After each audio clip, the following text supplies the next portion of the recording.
Pour cette histoire, on se retrouve au Brésil et ça change, car je vais vous raconter l'histoire d'un homme complètement mégalomane qui avait tout pour être heureux. Famille, réussite professionnelle, argent, et pourtant il en veut toujours plus. Accrochez-vous parce que cet homme, pour une émission de télé, va tuer des personnes. Enfin non, je vous l'ai mal dit. Pour une émission de télé, des personnes vont être tuées dans l'émission de télé. Oui, oui, vous avez bien entendu. Pour cette histoire complètement horrible et folle, allez, malheureusement, c'est parti.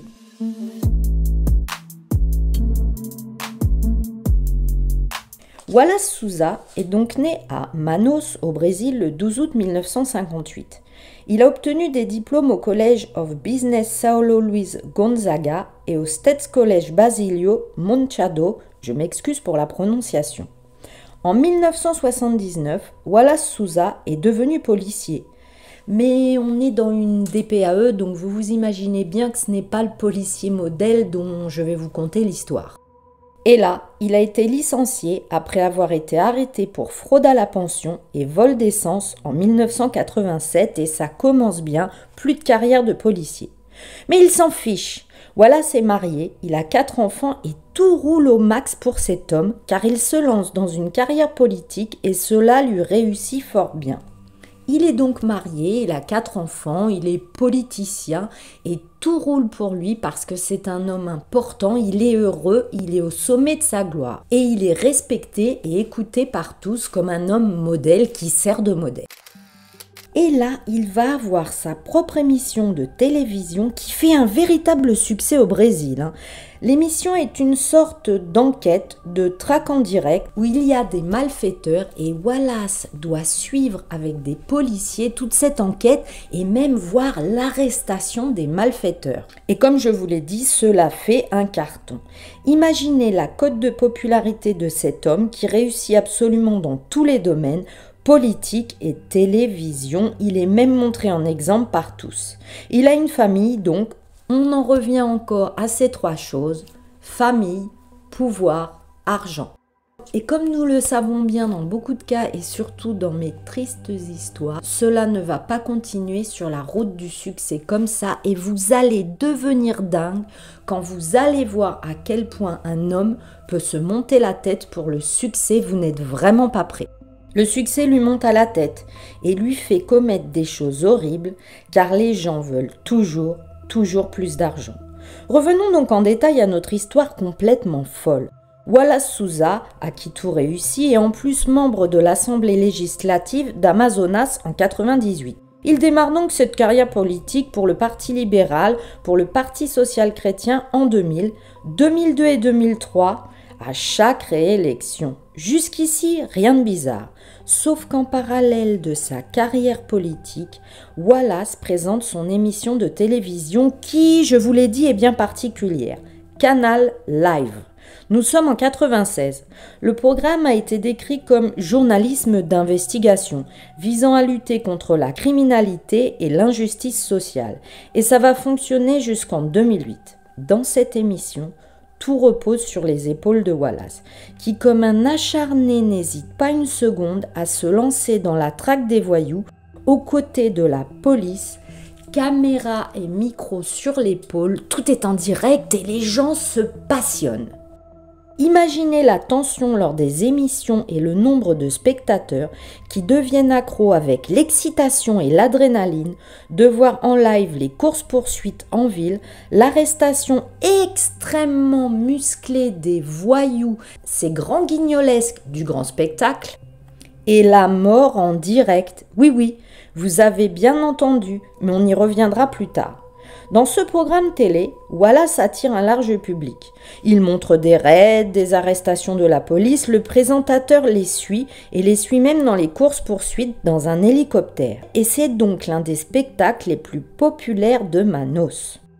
Là, Wallace, il mène grand train. Il est extrêmement célèbre, il gagne beaucoup d'argent, il a une grande maison, de belles voitures. Ses enfants et sa femme sont heureux, rien ne peut aller mieux pour lui. Il est si populaire et peut-être en danger à cause des voyous que ses enfants eux-mêmes avaient une garde rapprochée pour leur sécurité. Mais revenons à cette émission Canal Live qui a un succès fou et tient en haleine le Brésil. C'est quand même dingue que comme par hasard ce Wallace dans chaque émission arrive le premier sur les lieux pour découvrir le cadavre d'un malfaiteur. Et cela fait grimper l'audience, oui, car l'hémoglobine attire l'humain qui aime avoir peur et être choqué chez lui bien au chaud, quitte à voir de réelles morts en direct. Donc quelle coïncidence, je vous l'ai dit, quelle violence et quelle pub pour les émissions de Wallace Souza. Avec encore ce grand hasard, il arrive toujours le premier sur le lieu des crimes, avant même la police, et cela plusieurs fois. Je vous dois des explications un peu plus claires. Wallace de Souza serait informé à chaque fois des meurtres de voyous, de malfaiteurs, et comme par hasard, il arrive sur les lieux, caméra à l'épaule et micro avec son équipe, ils vont tout filmer, être les premiers, les Brésiliens sont complètement fous, et seulement après, la police arrive. Et ça, c'est très bizarre. Et là, accrochez-vous, Wallace en 2009 avait attiré l'attention des médias internationaux lorsqu'il va être accusé d'avoir embauché des tueurs à gages, appelés Escadron de la mort, car il partait en chasse dans ses émissions dans l'idée de faire tuer les personnes. Ils auraient tué au moins 5 personnes pour lui en direct dans ses émissions. Et donc, pour augmenter la cote d'écoute de son programme, plus c'est sensationnel et plus c'est morbide et plus cela marche. Donc, vous l'avez bien compris, je vous dresse là le portrait d'un homme qui a fait tuer d'autres êtres humains seulement pour l'audience de ses émissions. À chaque fois dans mes histoires, je crois avoir touché le fond de la débauche, de la perversité de l'humain et on trouve encore pire pour une émission télé. Donc en 2009, des soupçons se posent sur lui ainsi qu'une enquête parallèle à son émission qui, je le rappelle, se tourne avec l'aide de la police.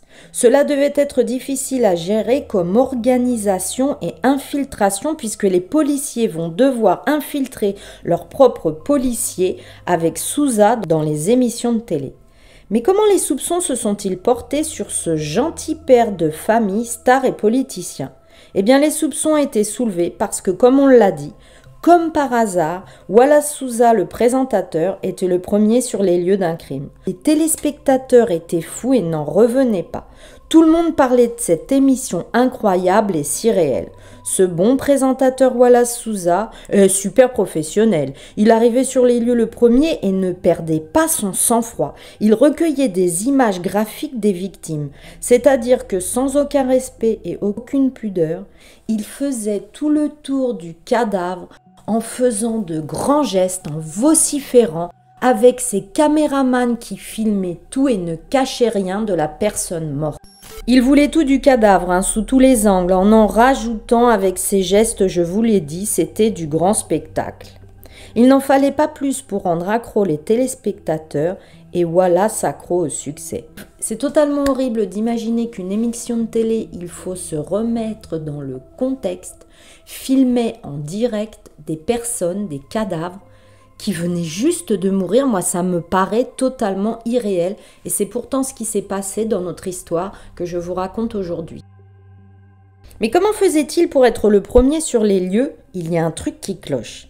C'est alors qu'un policier, Macir Jorge da Costa, a affirmé que Wallace Souza avait commis l'un des meurtres. Wallace Souza et son équipe juridique ont nié toute implication dans les meurtres. Dans un même temps, le vent tourne dans la famille Souza. Le fils de Wallace Souza, Raphaël, a été arrêté et il est actuellement en prison pour homicide, trafic de produits illicites et possession illégale d'armes à feu. Nous pouvons constater que le fils marche en copier-coller dans les traces de son père et que, encore une fois, la mauvaise conduite des parents éclabousse les enfants et les mène à faire des choses horribles ou à être traumatisés. Dans ce cas-ci, le fils est tombé dans la délinquance.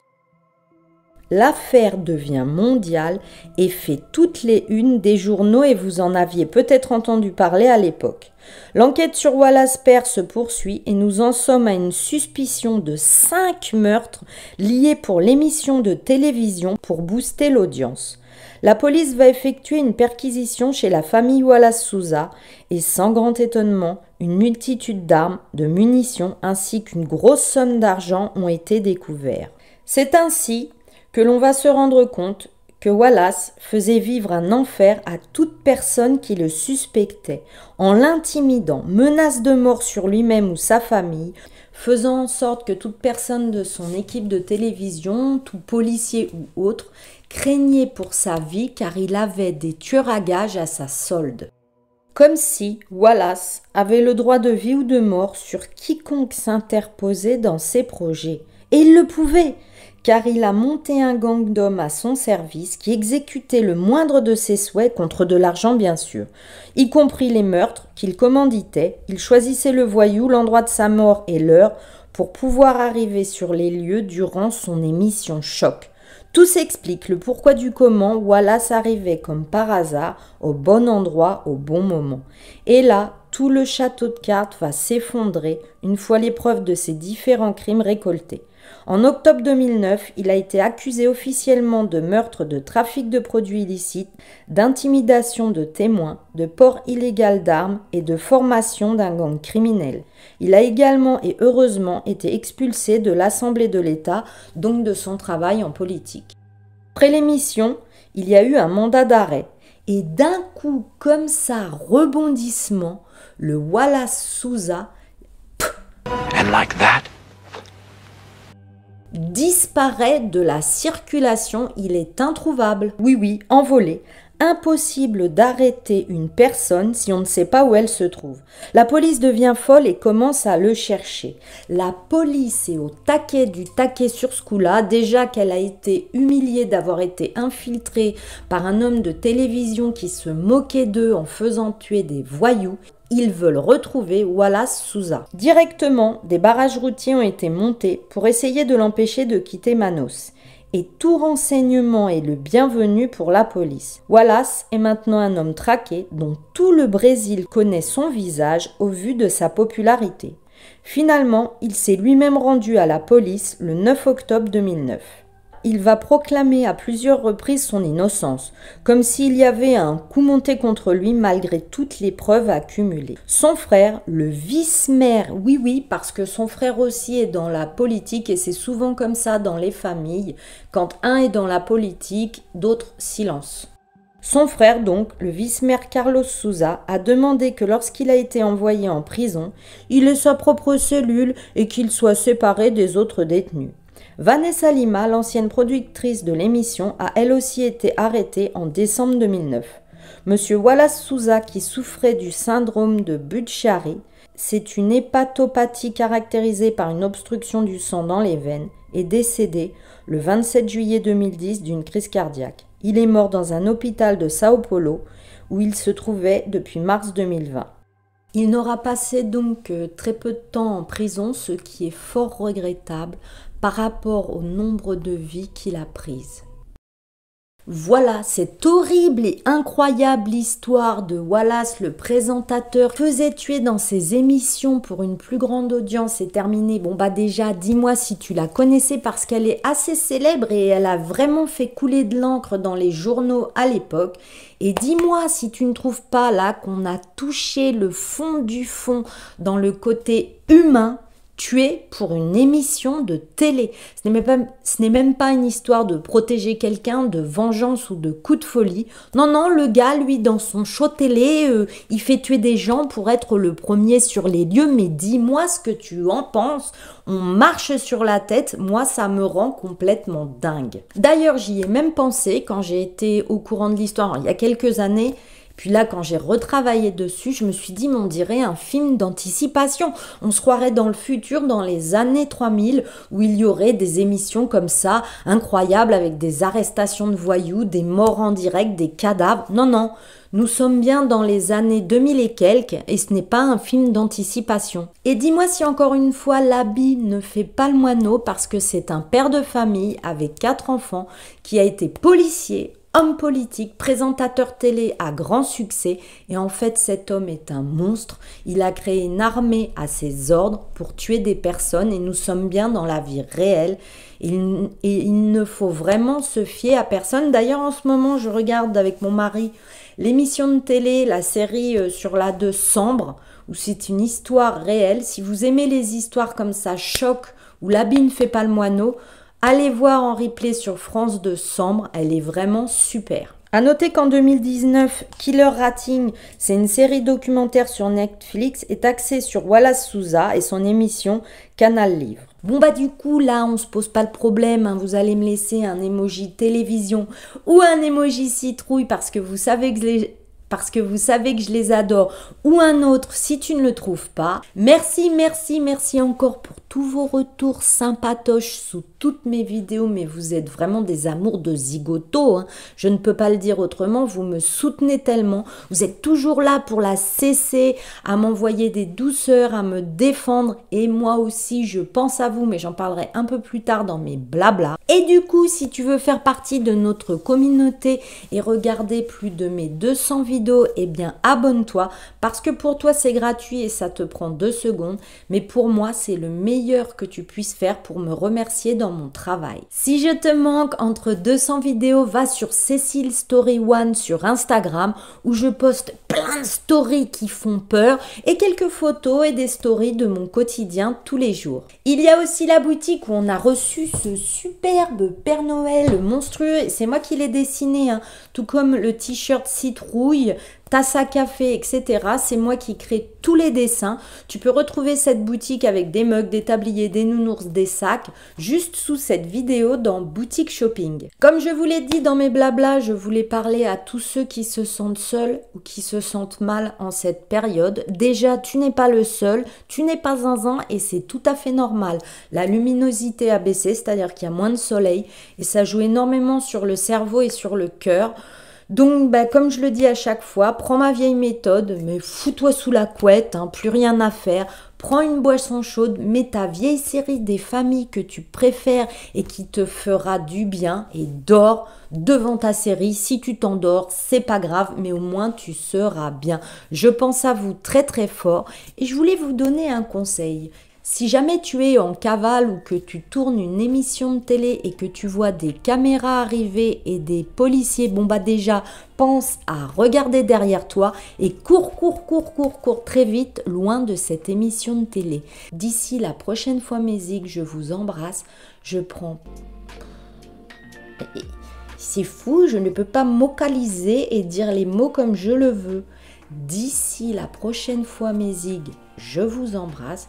Je pense bien fort à vous et je vous dis bye bye!